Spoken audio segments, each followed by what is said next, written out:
Hello and welcome to Patrick's Models and Transport. So, a quick update on the never-ending story of the Jouef SNCF 040TA tank engines. I have transferred the rear light assembly from the donor locomotive, here it is, there we go, here it is, to my open cab version, so my locomotive 112.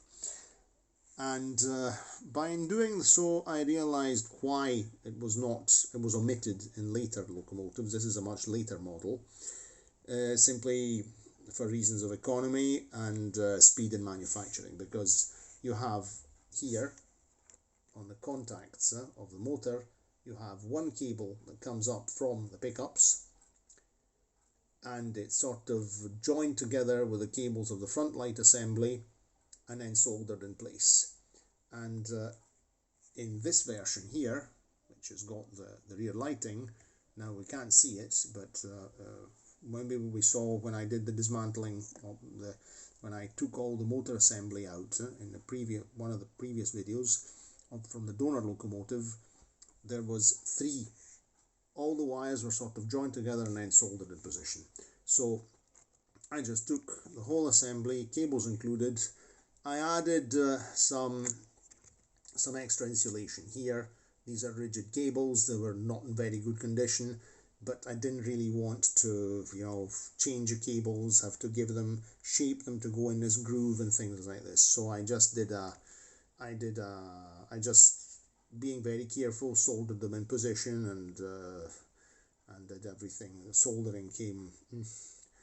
I've got a new soldering iron that I was given as a present. I have to practice using it.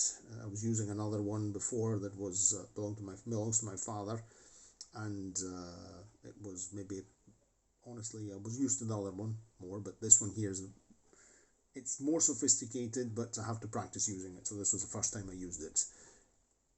Okay, so that's that. I'm going to now reassemble the locomotive. I tested it with a controller before, everything went well. Might do a little test video as well. Once oops, nearly dropped that. And yes, before I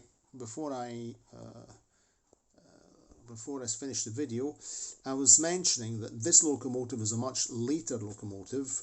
In fact, we can see that it has sort of more burnished connection rods and pistons, and there is a different way of fixing the bolt here, this main bolt to the wheel.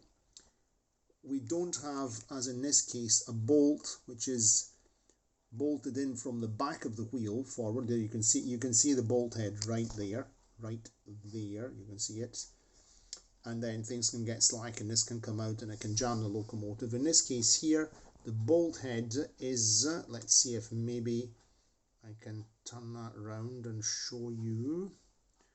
There's no bolt head sticking there, so the bolt just goes, there's a thread set inside the wheel, and there's actually not a bolt and nut, but there's a bolt that goes directly into the wheel. So this is an improved version.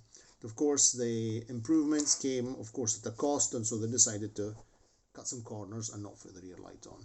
Of course, having the rear lights working is better, especially if this is a shunting locomotive and you might be running the locomotive in reverse. So add the light assembly, why not fit it on? Okay, that's it for the moment.